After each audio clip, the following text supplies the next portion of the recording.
сарымайымыз салқын болуы қажет. Осылай теркада өткізіп аламыз.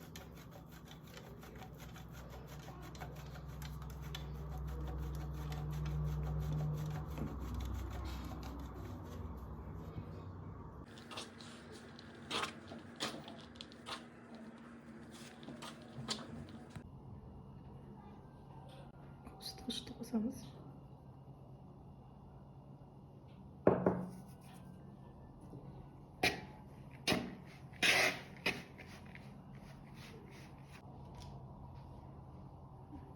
Төрт жұмыртқаның саруымыз қажет.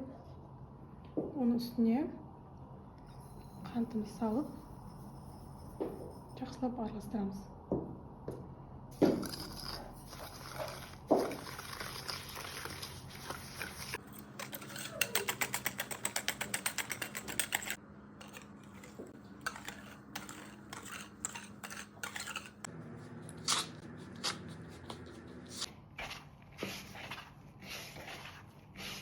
Енді қамырымызды кеңдеп аламыз.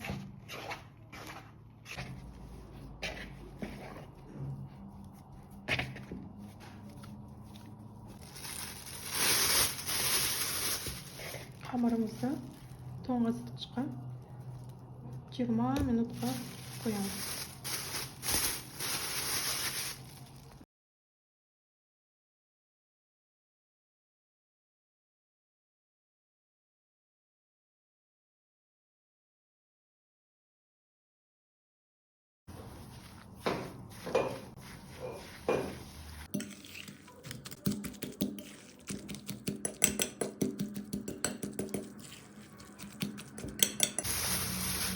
Қамырымыз тоңазытқышта 20 минут тұрды. Енді осыны формамызға жақсылап салып аламыз.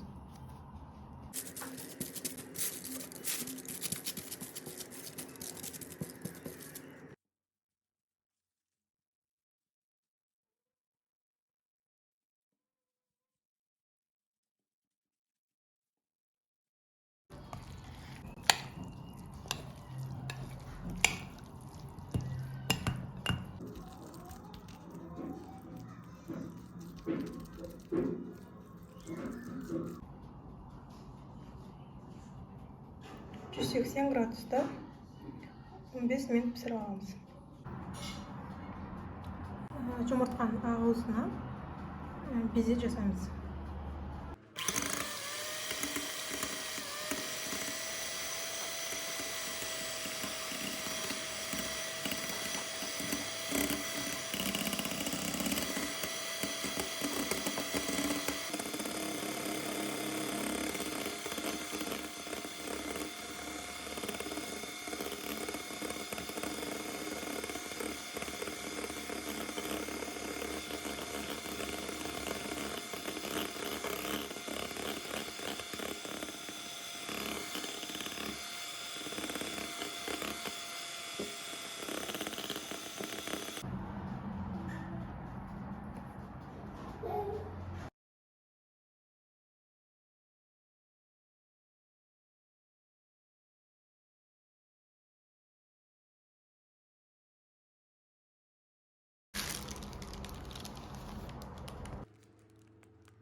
Пирогымызды шалап пісіріп алдық. Енді үстіне безені салып, қайтадан қызып тұрған пеште 180 градуста 15-20 минут пісіріп аламыз.